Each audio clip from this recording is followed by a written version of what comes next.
Welcome back from the upside down to your reality. Is the Critics Collective, and we are here talking Stranger Things season 2.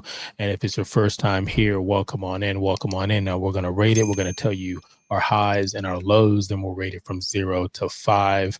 And you'll have the opportunity in the comments to go ahead and do the same. Rate what you think of Stranger Things. Is season 2 good? Is it bad? Is it needed? Is there an episode that stood out to you? Now, if you're new here, just let you know, we are not going to spoil this, okay, as we get ready for the 5th season that's getting ready to close this series up, as we're getting ready for the movie that's going to be released on that last part to certain areas, as we just get ready for the hype that is Stranger Things. That's why you may be here. Now, the storyline, again, no spoilers.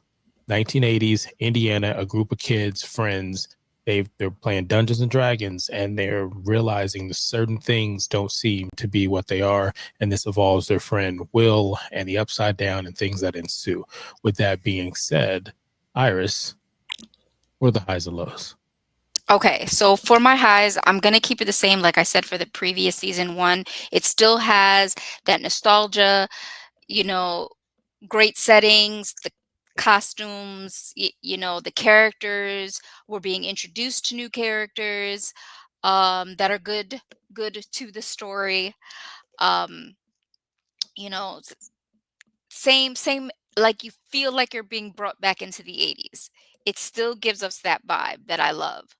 I will say with this season though, I feel like the story slightly fell off when we were introduced to a specific group of characters that I don't feel were that important to the story. I feel like there is some development, character development that we're trying that the writers um were trying to give 11, especially in regards to her powers and things like that. Um, but I just feel like they could have done something different for that development in this season. I feel where they took it was just like, are you really that important to the rest of the story and what's going on in the world? No. Do we need you? No, not really.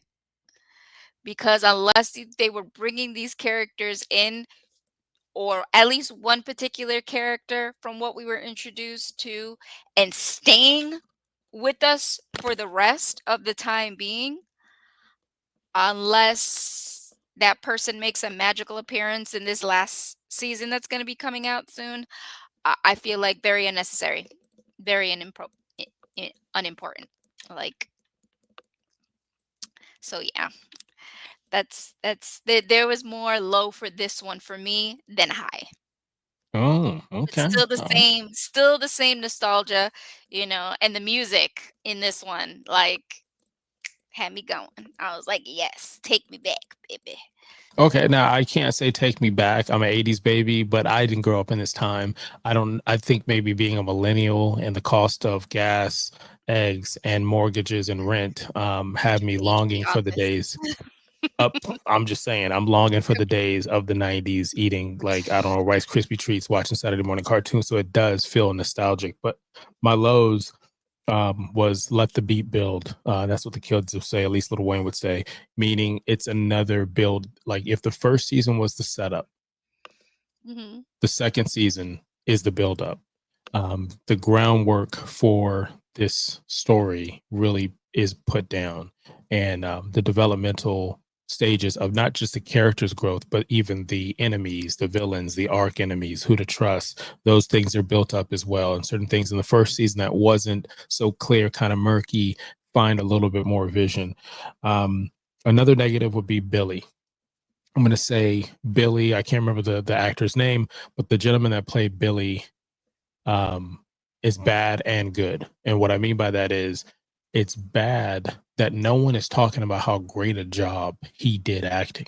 I know we don't see him in other projects. I think he was in Power Rangers, which didn't make the money they wanted to, but they should have gave a sequel. And it was a very good movie. If you haven't seen the Power Rangers movie that came out, but I don't think he just wants to go to Hollywood. I think he wants to chill and do his own thing. But it's a negative that people don't realize the plus, how great of a job that he did, and the story of not just his character, but kind of understanding that if you have shame, if you have sin, if you have doubts, this villain is coming for you. You know, it doesn't matter if you're Will or whoever. If you really think about it, the one's Nancy.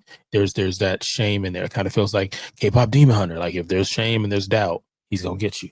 I'll go with what Iris said, the sister side quest. The sister side quest that popped up. A lot of people skip that episode. They don't acknowledge it. It also is right before a really meaningful episode. And so that kind of takes it away and makes it more painful versus had it been at the beginning of the series. And then you kind of just, I would have put it better with what I said in the first season, which was a negative that there should have been a spinoff. Because had there been a spinoff, like the rumored prequel that was done, like a play type of thing, had it been a sequel spinoff-ish type thing with the sister side quest, it would have been more meaningful. It's kind of like Gen V and the boys. They coexist together. And so when you see those things together, you're like, if you didn't watch both shows, you don't know what's going on. But if you didn't, or you did, you feel like it's almost like that wrestler coming in with that pop, like, oh, they came from this division. So I just felt like with that. Now I hope the writers are meaningful with this character and others as we get into the final season. I think that's the redemption for that actor. I think that's the redemption for that storyline with what 11 was doing in that episode. If we get the payoff, and they adjust it. The good thing I will say is Bob, Goonie vibes all over. The newspaper he's reading, the headlines are saying he's talking about moving to Maine. There just certain things they're talking about that is 100% Goonies DNA, and I love that. You know, it gave me the vibe of Blockbuster, him talking about Radio Shack, and the camcorder Bob is recording on is the same one from Back to the Future that Marty and the Doc are using. So they're just, that's what I mean by the fucking Easter eggs of this thing. Dustin and Steve, it starts off kind of like cool friends, brothers, and then it's starting to me feel like an older brother, little brother, but also like a kind of like a dad and a son type of thing. Like Steve is starting to come into maturing. He's not being as silly. He's being protective, and I'm loving that about Steve. Max, seeing Max as the new character, red hair and just fiery, and I'm not gonna stand for that shit. Especially with her brother, I love that. Erica, oh my gosh, more Erica. Like I feel like everybody needs Erica in their life. The casting, the acting, again, the 80s Easter eggs, the music, 6'7". I gotta say it for my daughter for the kids. 6'7". On the phone and he says 6'7", and that's good. That's a thing that goes in the thing. The other thing, shout out to my son, is teens. I feel like a lot of teens really enjoy this movie. They love this, not movie, the series. Like that's the thing about it. Like it's not just older people from the 80s and the 90s. It's kids and teens now who fucking love this franchise. And it's hard to do something that's nostalgic and yet feel new, and you don't lose anybody, and you can still pick up a new generation. That is ridiculous. Bravo to them. So that's good. And then my final thing is, I don't think a lot of people realize how important this season that's not as popular is. I think it's a very important season. And with that being said, it's very important to rate this. But before we rate this, hit the subscribe button, like, follow, and comment for more here at the Critics Collective. We would love to have you join our cast. So put in the comments what you think. Now, to rate this, we do from 0 to 5. 5 being excellent, 0 being a ridiculous thing to put this show at, but it's horrible, and then it works its way up. So in the comments, go ahead and put, where would you put Stranger Things Season 2? Yes, it has the sister side quests, as some people will call it, as you get ready for Season 5 and the little theater release, which is ridiculous that Netflix is doing that. Like that's the thing that's crazy about it. It's like Netflix has a chance once again to change television and film and streaming and channels by them doing what people have talked about for years, taking a really good show and saving an episode or so to the movies. I would even go as far as people would pay to see season 1 chopped in a way where it'd be like an hour and 30 minutes, an hour and 40 minutes movie, and they would make money. I'm just saying. You'd be season 1, you'll watch it, they'll chop just enough, and the people shoot. Anyways, with that being said, Iris, rating season 2. So, unfortunately for me, it's not it was good, but not as good as season 1 to me, so I am giving this a 4, and I'm sorry, the little sister side quest really was like I'm not gonna lie, I fast forward through a lot of that. If it pays off eventually in this new season or if they do something with it, something. I just yeah. So, I'm giving season 2 a 4. Mm, that hurt me. I'm giving it a 5.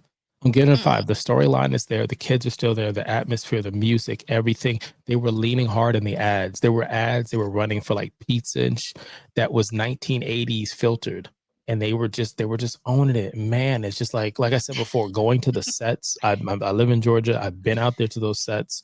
It is cool. It is magical still. But yeah, it's a 5 for me. Now, with that being said, you could have been anywhere in the world and you chose to be here. I'm Ron. It's Iris. Until next time. Yes.